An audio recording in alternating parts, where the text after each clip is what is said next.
പോകാൻ കഴിയൂ. നമുക്കൊപ്പം വീണ്ടും ഷിരൂരിൽ നിന്ന് ഹാഷ്മി താജ് ഇബ്രാഹിം ചേരുന്നു. ഇപ്പോൾ ശ്രീകാന്ത് കൂടി ഹാഷ്മിക്കൊപ്പം ചേരുന്നു. നമ്മുടെ വാർത്താ സംഘം ഈ വാർത്തയുടെ ഏറ്റവും ഈ അന്വേഷണത്തിൻ്റെ പ്രാധാന്യം പരിഗണിച്ച് നമ്മുടെ വാർത്താ സംഘത്തിലേക്ക് നമ്മുടെ കൊച്ചിയിൽ നിന്നുള്ള 24 റീജിയണൽ മേധാവി ശ്രീകാന്ത് കൂടി എത്തിയിട്ടുണ്ട്. ഹാഷ്മിക്കൊപ്പം ശ്രീകാന്ത് കൂടി ചേരും നമുക്കൊപ്പം. ഹാഷ്മി, ഏറ്റവും ലഭ്യമായ വിവരങ്ങൾ അനുസരിച്ച് എത്ര മണിക്കാണ് ആധികാരികമായ തെരച്ചിൽ തുടങ്ങുക? വിവരങ്ങൾ. ഇപ്പോൾ ഉത്തര കന്നഡ ജില്ലാ കളക്ടറുടെ നേതൃത്വത്തിൽ ഒരു അടിയന്തര യോഗം ചേർന്നിരുന്നു. ജില്ലാ പോലീസ് മേധാവിയും ദൗത്യസംഘ പ്രതിനിധികളും ആ യോഗത്തിൽ പങ്കെടുത്തിരുന്നതാണ്. അത് ഏതാണ്ട് വൈൻഡപ്പിലേക്ക് പോകുന്നു. അതിനുശേഷം രക്ഷാപ്രവർത്തനത്തിന്റെ ഫൈനൽ പ്ലാൻ ഉണ്ടാകുമെന്നാണ് ഇപ്പോൾ അതിനകത്ത് നിന്ന് അറിയാൻ കഴിയുന്നത്. അല്പസമയത്തിനകം തന്നെ, അധികം വൈകാതെ തന്നെ നാവികസേനാംഗങ്ങൾ അങ്ങോട്ടേക്ക് ഡൈവ് ചെയ്യുമെന്നാണ് അറിയാൻ കഴിയുന്നത്. ഇവിടെ നാവികസേനാംഗങ്ങളെ കാത്ത് നിൽപ്പുണ്ട്. സാധാരണഗതിയിൽ അവർ ഇതിനോടകം ഇത് കടന്ന് പോകേണ്ടതാണ്. ഇന്നലെ ദൗത്യത്തിൽ ഏർപ്പെട്ടവർ അവിടെ തുടരുന്നുണ്ടോ എന്നാണ് ഇപ്പോഴും വ്യക്തമല്ല. അങ്ങനെ തുടരുന്നുണ്ടെങ്കിൽ കൂടിയും കൂടുതൽ നാവികസേന ഡൈവർമാർ അവരുടെ ഒഫീഷ്യൽ വസ്ത്രത്തിൽ ഇങ്ങോട്ടേക്ക് എത്തും. ഇവിടെ വലിയ പോലീസ് സംവിധാനം രാവിലെ മുതൽ പറഞ്ഞു. ഇന്നലെ തന്നെ പറഞ്ഞതാണ് അങ്ങനെ കർശനമായ നിയന്ത്രണം ഉണ്ടാകുമെന്ന് തന്നെ പറഞ്ഞതാണ്. ഇതിലെ പ്രശ്നം ഷിരൂരിൽ പെരുമഴയാണ്. വീണ്ടും ഇടയ്ക്കിടയ്ക്ക് ഇടവിട്ട് നേരത്തെ കണ്ടതുപോലെയുള്ള വലിയ മഴ പെയ്യുന്നു. ആ മഴ ഇടയ്ക്ക് നമ്മൾ ഈ സംസാരിക്കുന്ന ഇടയ്ക്ക് ഒരു നല്ല വെയിൽ വന്നു. ഉണ്ടായ സന്തോഷത്തിന് അറുതിയില്ല. കാര്യം ഈ ദിവസങ്ങളിൽ ഷിരൂരിൽ വന്നതിന് ശേഷം ഉണ്ടായ നമ്മൾ എല്ലാ ദിവസവും രാവിലെ ഇവിടെ വരുന്നതാണ്. രാവിലെ വരുമ്പോൾ അത്രയ്ക്ക് വെയിൽ ഈ ദിവസങ്ങളിൽ ഇതാദ്യമായാണ്. പക്ഷേ ആ വെയിൽ പെട്ടെന്ന് അങ്ങ് മാഞ്ഞു. ആകാശം വീണ്ടും കറുത്തു, വീണ്ടും മേഘാവൃതമായി, വീണ്ടും പെരുമഴ പെയ്യുകയാണെങ്കിൽ അത് ദൗത്യത്തെ ബാധിക്കുന്നത് പ്രതികൂലമായി ബാധിക്കും. അങ്ങനെ ഉണ്ടാവാതിരിക്കട്ടെ എന്ന് ആഗ്രഹിക്കുകയാണ്. നമ്മുടെ സ്റ്റാർ റിപ്പോർട്ടർ ശ്രീകാന്ത് കൂടി നമ്മുടെ ടീമിനൊപ്പം ചെയ്യുകയാണ്. ശ്രീകാന്ത്, അപ്പോൾ ഇന്ന് 10 ദിവസമാണ് നമ്മളിവിടെ നിൽക്കുകയാണ്. ഈ 8 ദിവസങ്ങളിൽ ഒരു പ്രതീക്ഷയും ഉണ്ടായിരുന്നില്ല. 9ാം നാൾ ഏതാണ്ട് കൃത്യമായ സോൾഡ് വിവരങ്ങൾ പുറത്തേക്ക് വരുന്നു. ഇന്നിപ്പോൾ അതിന്റെ ഫൈനൽ ഡേ ശ്രീകാന്ത്. തീർച്ചയായും ഹാഷ്മി, ഇന്നത്തെ ഒരു ദിവസത്തിന്റെ ഏറ്റവും പ്രധാനപ്പെട്ട കാര്യം എന്ന് പറയുന്നത് ഈ വണ്ടി ലൊക്കേറ്റ് ചെയ്തതിന് ശേഷമുള്ള തൊട്ടടുത്ത ദിവസമാണ്. ഇന്നലെ ഈ രക്ഷാപ്രവർത്തനം അവസാനിപ്പിക്കുമ്പോൾ പറഞ്ഞിരുന്ന പ്രധാനപ്പെട്ട ഒരു കാര്യം ഇന്ന് പ്രധാനപ്പെട്ട ദിവസമാണെന്നും ഇന്ന് ആ വാഹനം കണ്ടെത്താൻ സാധിക്കുമെന്നും അർജുൻ എവിടെയുണ്ട് എന്ന് തിരിച്ചറിയാൻ സാധിക്കും എന്നുള്ള ശുഭാപ്തി വിശ്വാസം MLAയും രക്ഷാപ്രവർത്തകരും പറഞ്ഞ ദിവസമാണ് ഇന്ന് രാവിലെ മേജർ ജനറൽ ഇന്ദ്രപാലിനോട് നമ്മൾ ഇതിനെക്കുറിച്ച് സംസാരിച്ചപ്പോൾ അദ്ദേഹം പറഞ്ഞത് എങ്ങനെയാണ്, ഈ ട്രക്കിന്റെ പ്രിസൈസ് ലൊക്കേഷൻ കണ്ടെത്തുക എന്നുള്ളതാണ് തന്റെ ലക്ഷ്യം എന്നുള്ളത് അദ്ദേഹം ചൂണ്ടിക്കാണിക്കുന്നു. ലൊക്കേഷനെ കുറിച്ച് കൃത്യമായ വിവരം കിട്ടിയിട്ടുണ്ട് എന്ന് അദ്ദേഹം പറയുമ്പോൾ ആ വാക്കുകളിൽ വലിയ ആത്മവിശ്വാസമുണ്ട് എന്നുള്ളതാണ് നമ്മൾ കാണേണ്ടത്. നദിയുടെയും കരയുടെയും മധ്യ ട്രക്കുണ്ട് എന്ന് അദ്ദേഹം തറപ്പിച്ചു പറയുകയും ചെയ്യുന്നു. ക്യാബിൻ ഭാഗം കൃത്യമായി അറിയാനാകും ശ്രമിക്കുക എന്നുള്ള കാര്യവും അദ്ദേഹം ചൂണ്ടിക്കാണിക്കുന്നുണ്ട്.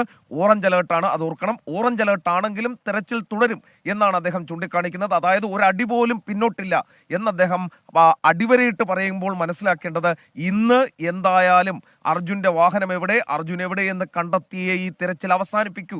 10ാം നാൾ ഉയർത്തെഴുന്നേൽപ്പ്, 10ാം ഉദയം എന്ന് തന്നെ നമ്മൾ ഇതിനെ പ്രതീക്ഷിക്കണം. റെസ്ക്യൂ സംഘത്തിന്റെ മികച്ച പ്രവർത്തനമാണ് ഇപ്പോൾ നടക്കുന്നത് എന്ന് അദ്ദേഹം പറയുന്നുണ്ട്. അവരെ അവിശ്വസിക്കേണ്ട കാര്യമില്ല. നേവിയുടെ ശക്തരായ ആ ടീം അവിടെ എത്തി സ്കൂബ ഡൈവ് ചെയ്ത് ഇന്ന് ആ ലോറി കണ്ടെത്തുമെന്നും ലോറിയുമായി കണക്ട് ചെയ്ത് അത് ഉയർത്താനുള്ള ശ്രമം നടത്തും എന്നും നമുക്ക് പ്രതീക്ഷിക്കുകയും ചെയ്യാം. മറ്റ് പലതരത്തിലുള്ള പ്രതിസന്ധികളുണ്ട്. ഹാഷ്മി പല ലൈവുകളിലായി ചൂണ്ടിക്കാണിച്ചതുപോലെ അതിശക്തമായ അടിയൊഴുക്കാണ്, കറണ്ട്. അത് ഒരു തരത്തിലും നമുക്ക് ഈ ജോലികൾ കൃത്യമായി മുന്നോട്ട് കൊണ്ടുപോകാൻ സാധിക്കാത്ത വിധമുണ്ട്. എങ്കിലും ഇന്ന് നമ്മൾ പ്രതീക്ഷിക്കുന്നത് അർജുന്റെ ലോറി അത് ഉയർത്തി കൊണ്ടുവരാൻ സാധിക്കും, അർജുൻ എവിടെയെന്ന് കണ്ടെത്താൻ സാധിക്കുമെന്ന് തന്നെയാണ്. 10ാം ഉദയം ഉണ്ടാകും 10ാം നാളിൽ, ഒരു സംശയവും വേണ്ട. നമുക്ക് പ്രതീക്ഷ ഇപ്പോൾ കാണുന്നത് ഒരു ആംബുലൻസ് കൂടി അകത്തേക്ക് പോവുകയാണ്. ഒരു പോലീസ് വാഹനം മുന്നിലുണ്ട്, ഒരു ആംബുലൻസ് കൂടി അകത്തേക്ക് പോവുകയാണ്. നമ്മൾ ഇന്നലെ മുതൽ കാണുന്നുണ്ട്. ഇന്നലെ ഏറ്റവും ചുരുങ്ങിയത് ഒരു 3 ആംബുലൻസുകളും ഇതിനോടകം തന്നെ ഇതിനകത്തുണ്ട്. അപകട മേഖലയ്ക്ക് അടുത്തായൊക്കെ ഉണ്ട് ഒരു ആംബുലൻസ് കൂടി പോകുന്നു. അങ്ങനെ എല്ലാവിധമായ സജ്ജീകരണങ്ങളും ഒരുക്കാണ്. ജീവൻ രക്ഷാ സംവിധാനങ്ങളടക്കം ഇതിനുള്ളിലുണ്ട്. ജീവൻ രക്ഷാ സംവിധാനങ്ങൾക്ക് ഉപയോഗം ഉണ്ടാകണം എന്നതാണ് ആഗ്രഹം, പ്രാർത്ഥന. ഈ 10 നാൾ നമ്മൾ കാത്തിരുന്നത് കേവലം ഒരു വണ്ടി കണ്ടെത്താൻ മാത്രമല്ല, കേവലം അർജുനെ കണ്ടെത്താൻ മാത്രമല്ല, അർജുൻ കരുത്തോടെ വരുന്നു എന്ന ശുഭവാർത്ത പ്രേക്ഷകരെ അറിയിക്കാൻ തന്നെയാണ്. അത് സാധ്യമാകുമോ എന്ന് സത്യമായി ഇപ്പോഴും അറിയില്ല. അത് സാധ്യമാകട്ടെ എന്ന് ആഗ്രഹിക്കാനല്ലേ കഴിയൂ. എന്തായാലും ഈ മഴ പെയ്യാതിരിക്കലാണ് അതിപ്രധാനം. ഇവിടെ നിൽക്കുമ്പോൾ തന്നെ പേടി തോന്നുന്ന മട്ടിൽ ആകാശം ഇങ്ങനെ കറുത്ത് മൂടിക്കെട്ടി മേഘാവൃതമായി നിൽക്കുന്നു. ഈ ആകാശം മേഘാവൃതമാകുമ്പോൾ പുഴയിൽ അതിന്റെ പ്രതിഫലനം വളരെ കൃത്യമായി തന്നെ കാണാം. പുഴയിൽ നമ്മൾ ഇന്നലെയൊക്കെ പോകുമ്പോൾ വലിയ തടിക്കഷ്ണങ്ങൾ, വലിയ മരക്കഷ്ണങ്ങളൊക്കെ കുത്തിയൊലിച്ച് തിരിച്ചു വരുന്നത് നമ്മൾ കണ്ടു. അത്രത്തോളം കൊടിയ ഒഴുക്ക് മേൽത്തട്ടിൽ തന്നെയുണ്ട്. അപ്പോൾ താഴെത്തട്ടിലേക്ക് പോകുമ്പോൾ അതിൻ്റെ ഇന്നലെ കാർവാർ എസ് പി നമ്മൾ പറഞ്ഞു 20 നോട്ടിക്കൽ മൈൽ സ്പീഡാണ് അതിൻ്റെ താഴെയുള്ള വെള്ളത്തിനെന്ന് പറയുകയാണ്. എന്ന് പറഞ്ഞാൽ അത് മനുഷ്യസാധ്യമല്ല. സാധാരണഗതിയിൽ വിങ്ങർ എന്നൊരു സംവിധാനം ഈ നാവികസേനയ്ക്കുണ്ട്. സ്കെയിൻ എന്ന് പറഞ്ഞാൽ ഭാരമുള്ള ഒരു വസ്തു താഴേക്ക് ഇട്ടിട്ട് അതൊരു അയൺ ഡ്രോപ്പാണ്. താഴേക്ക് ഇട്ടിട്ട് അയൺ ഡ്രോപ്പിൽ പിടിച്ച് താഴേക്ക് പോവുക എന്നൊരു സ്ട്രാറ്റജി ഉണ്ട്. പക്ഷെ അതുപോലും സാധ്യമാകുന്നില്ല. എന്ന് പറഞ്ഞാൽ നാവികസേനയുടെ ഡൈവർ സംഘം ഇപ്പോൾ ഇവിടെ ജമ്പ് ചെയ്യുകയാണെങ്കിൽ 20 മീറ്റർ 30 മീറ്റർ അപ്പുറത്തേക്ക് മാറി മാത്രമേ ഈ ഒഴുക്ക് ലാൻഡ് ചെയ്യാൻ കഴിയുകയുള്ളൂ. ഒന്നും നടക്കാത്തൊരു സാഹചര്യമുണ്ട്. അതിപ്രധാനം മഴയാണ്. സ്കെയിൻ മഴ ഒരു മനുഷ്യരൂപിയാണെങ്കിൽ ദയവ് ചെയ്തൊരു 4 മണിക്കൂറെങ്കിലും ഒന്ന് മാറി നിൽക്കൂ എന്ന് അഭ്യർത്ഥിക്കാമായിരുന്നു. സ്കെയിൻ അത്രത്തോളം ആഗ്രഹമുണ്ട് ഈ മഴയൊന്ന് മാറി നിൽക്കാൻ. മഴ മാറി നിൽക്കുക, കാലാവസ്ഥ അനുകൂലമാവുക എന്നുള്ളത് അതിപ്രധാനമാണ്. നമ്മൾ നേരത്തെയൊക്കെ പറയുന്നത് പോലെ ഇപ്പോൾ ആ യോഗം ഇപ്പോൾ പൂർത്തിയായിരിക്കും എന്നുള്ളതാണ് അറിയാൻ കഴിയുന്നത്. സ്കെയിൻ ഉത്തര കന്നഡ ജില്ലാ കളക്ടറുടെ നേതൃത്വത്തിൽ അടിയന്തര യോഗം ഇപ്പോൾ പൂർത്തിയാവുന്നുണ്ട്. അതിൽ ജില്ലാ പോലീസ് മേധാവിയും ദൗത്യസംഘ പ്രതിനിധികളും യോഗത്തിൽ പങ്കെടുത്തിരുന്നതാണ്. അതിൽ രക്ഷാപ്രവർത്തന നടപടികൾ വിലയിരുത്തുകയാണ്. ആ യോഗത്തിൽ ഉയർന്ന നിർദ്ദേശം ഒരു B plan, A plan, B plan എന്ന രീതിയിൽ പല പ്ലാനുകൾ തയ്യാറാക്കുക എന്ന ഒരു നിർദ്ദേശം ആ യോഗത്തിൽ ഉരുത്തിരിഞ്ഞു വരുന്നുണ്ട്. സ്കെയിൻ ആ യോഗത്തിന്റെ വിശദാംശങ്ങൾ അല്പസമയത്തിനകം നമുക്ക് നൽകാൻ കഴിയും എന്ന് തന്നെയാണ് പ്രതീക്ഷിക്കുന്നത്. സ്കെയിൻ റോഡ് നിരപ്പിൽ നിന്നും ഭൂമി കുറച്ചുകൂടി താഴേക്കിറക്കാൻ ശ്രമിക്കുന്നു.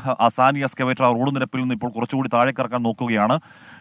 അവിടെ മറുകരയിൽ നമ്മുടെ ഷഫീദ് റാവുത്തറൊക്കെ ഉണ്ടായിരുന്നു. സ്കെയിൻ മറുകരയിൽ നിന്ന് മാധ്യമപ്രവർത്തകരെ അവിടെ നിന്ന് മാറ്റുകയുമാണ്. അവിടുന്ന് ആളുകളെയും മാറ്റുകയുമാണ്. അങ്ങനെ ഫുഡ് പ്രൂഫ് ആക്കി ഈ ദൃശ്യങ്ങൾ വേറൊരു തരത്തിൽ പുറത്തേക്ക് പോകാത്ത വണ്ണം ഒരു ഈച്ചകേറ കോട്ടമട്ടിലാക്കിയതിനു ശേഷം ആ ദൃശ്യങ്ങൾ ഒരുപക്ഷെ നമുക്ക് ആലോചിക്കാവുന്നേ ഉള്ളൂ. സ്കെയിൻ ഇന്നിപ്പോൾ 10ാം നാളാണ്. ഏതവസ്ഥയിലാണ് അവിടുത്തെ കാര്യങ്ങൾ നമുക്കറിയില്ല. ആ ദൃശ്യങ്ങൾ പോലീസ് ആഗ്രഹിക്കുമ്പോൾ മാത്രം പുറത്തേക്ക് വരിക എന്നുള്ളത് ഒരുപക്ഷെ ശരിയായ നടപടി തന്നെയാണ്. നമ്മൾ അതിനോട് പൂർണ്ണമായി തന്നെ അതിനോട് ചേർന്ന് നിൽക്കുന്നു, അതിനോട് യോജിക്കുകയാണ്. എന്തായാലും പോലീസ് സംവിധാനങ്ങൾ അകത്തേക്ക് പോയിരിക്കുന്നു, ആംബുലൻസ് സംവിധാനങ്ങൾ അകത്തേക്ക് ഇപ്പോൾ പോയിരിക്കുന്നു. ഇന്നലെയൊക്കെ നമ്മൾ കണ്ടത് ഉത്തര കന്നഡ ജില്ലാ ഭരണകൂടം ഒന്നാകെ അതിന് ഉന്നത നേതൃത്വ യോഗം, അതിന്റെ സെക്രട്ടറി തല ഉദ്യോഗസ്ഥരടക്കം വന്നുകൊണ്ട് വലിയ യോഗങ്ങൾ ഇന്ന് കണ്ടു. ഇന്ന് രാവിലെയും അത്തരത്തിൽ ഉദ്യോഗസ്ഥരുടെ ഒരു വാഹനങ്ങളുടെ എമർജൻസി മൂവ്മെന്റ് ഈ വാതുക്കൽ നമ്മൾ കാണുന്നു. ഇന്നിപ്പോൾ കാണുന്ന കൂടുതൽ പോലീസ് ഉദ്യോഗസ്ഥർ ഇങ്ങോട്ടേക്ക് എത്തുന്നുണ്ട്. അത് ആരെയും അകത്തോട്ട് കയറ്റി വിടരുന്നുള്ള കർശന നിർദ്ദേശമാണ്. അത് ഇന്നലെ കാർവാർ എസ് പിയും ജില്ലാ കളക്ടറും നമ്മളോട് പറഞ്ഞിട്ട് തന്നെയാണ് ആ നിയന്ത്രണം. അത് മാധ്യമപ്രവർത്തകർക്ക് മാത്രമല്ല, ഇന്നലെയൊക്കെ ഈ റോഡ് തുറന്ന് ഈ വാഹനങ്ങളെ അകത്തേക്ക് കയറ്റി വിട്ടിരുന്നു. സ്കെയിൻ ഇന്നിപ്പോൾ രാവിലെ വീണ്ടും ആ റോഡ് അടച്ചു. എന്ന് പറഞ്ഞാൽ ആ റോഡ് മനുഷ്യസാധ്യമായ വേഗത്തിൽ മണ്ണ് മാറ്റി വാഹനങ്ങൾക്ക് തുറന്നു കൊടുത്തിരുന്നു. ഇന്നലെ രാത്രി വലിയ 100 കണക്കിന് ട്രക്കുകൾ ഇവിടെ നീണ്ടു നിരന്ന് കിടപ്പായിരുന്നു. അതിൽ കുറേയധികം ട്രക്കുകൾ പോയി. ഇന്ന് രാവിലെ അവിടെ ഓപ്പറേഷൻ തുടങ്ങുന്നതിന്റെ ഭാഗമായി വീണ്ടും ബാരിക്കേഡ് വെച്ച് തടച്ചു. കൂടുതൽ പോലീസ് സംവിധാനങ്ങൾ, കൂടുതൽ പോലീസ് സേനാംഗങ്ങൾ ഏതു സാഹചര്യത്തെയും നേരിടാൻ തയ്യാറായി ഇവിടെ നിൽപ്പുണ്ട്. അല്പസമയത്തിനകം തന്നെ നേവിയുടെ സംഘങ്ങൾ ഇങ്ങോട്ടേക്ക് എത്തുമെന്നാണ് നമുക്കിപ്പോൾ അറിയാൻ കഴിയുന്നത്. നേവിയുടെ ഓപ്പറേഷൻ, നേവിയാണ് ഇതിൽ പ്രധാനപ്പെട്ട ഓപ്പറേഷൻ എടുക്കേണ്ടത്. മാത്രമല്ല ആ ഡ്രോൺ സംവിധാനത്തിന്റെ പ്രവർത്തനം അല്പസമയത്തിനകം തുടങ്ങാൻ പോകുന്നു. ഡ്രോൺ സംവിധാനം ഇത്തരത്തിൽ വലിയ മഴയാണെങ്കിലും കാറ്റാണെങ്കിലും പുഴയിലെ അടിയൊഴുക്കാണെങ്കിലും ആ ഡ്രോൺ സംവിധാനം പ്രവർത്തിക്കാനും വലിയ ബുദ്ധിമുട്ടുണ്ടാവില്ല.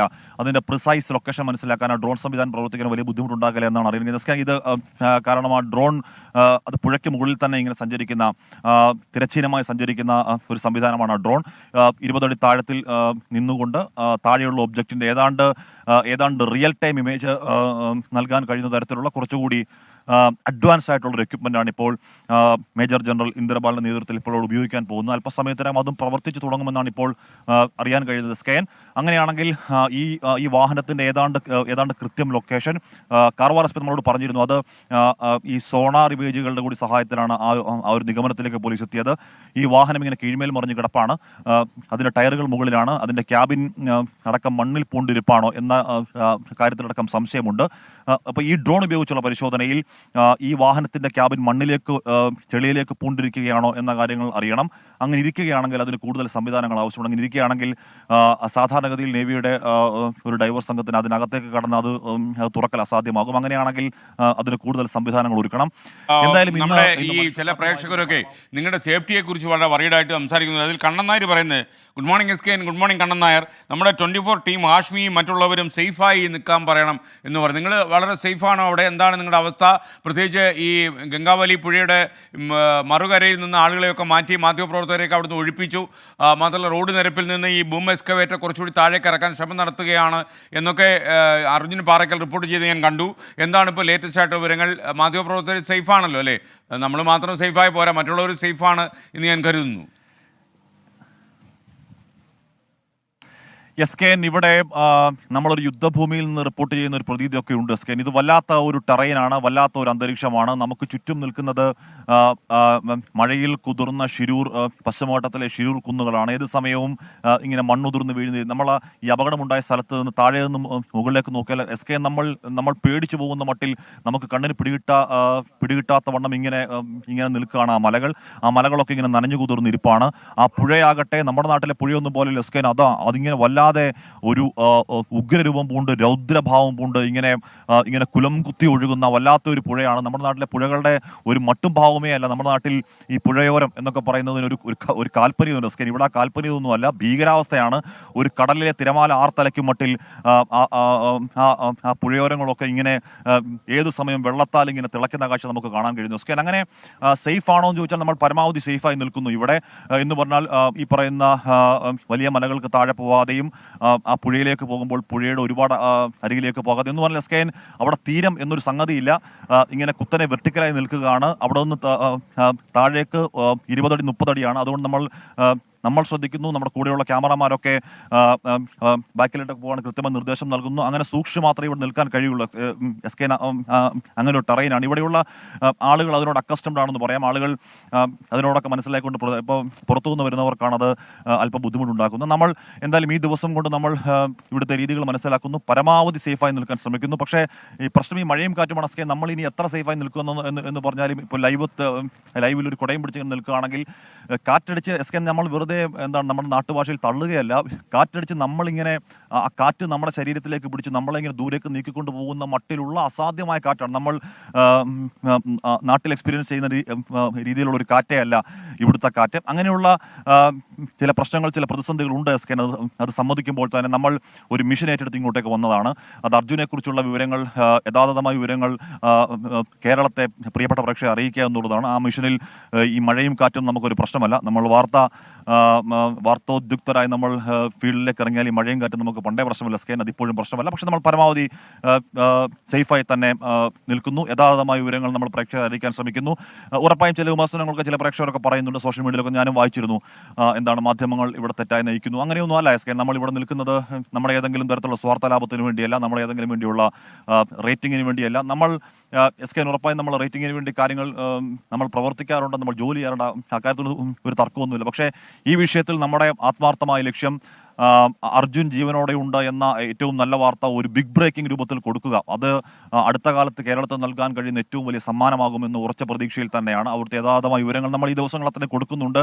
ശരിയാണ്, നമ്മൾ പോലീസുമായി ചെറിയ തർക്കങ്ങൾ ഉണ്ടായിട്ടുണ്ട്, നമ്മൾ ജില്ലാ ഭരണാധികാരികളുമായി തർക്കമുണ്ടായിട്ടുണ്ട്, MLA-യുമായി തർക്കങ്ങൾ ഉണ്ടായിട്ടുണ്ട്. അതിൻ്റെയൊക്കെ ആത്യന്തികമായ ലക്ഷ്യം അർജുന് നീതി കിട്ടുക, അർജുന് വേണ്ടിയുള്ള ആ പ്രവർത്തനം കൂടുതൽ ഊർജിതമാക്കുക, അർജുൻ്റെ വിവരങ്ങൾ എന്തെങ്കിലും കിട്ടുക എന്ന് പറഞ്ഞ് നമ്മൾ അസ്വസ്ഥരായിട്ടുണ്ട്. നമ്മൾ വിവരങ്ങൾ കിട്ടാൻ വൈകുമ്പോൾ അസ്വസ്ഥരായിട്ടുണ്ട്. ആ അസ്വസ്ഥത ഏതെങ്കിലും തരത്തിൽ രോഷത്തിൻ്റെയോ ഏതെങ്കിലും തരത്തിൽ മറ്റ് അജണ്ടകളുടെയോ ഭാഗമായിട്ടുണ്ടാകുന്ന അസ്വസ്ഥതയല്ല SKN.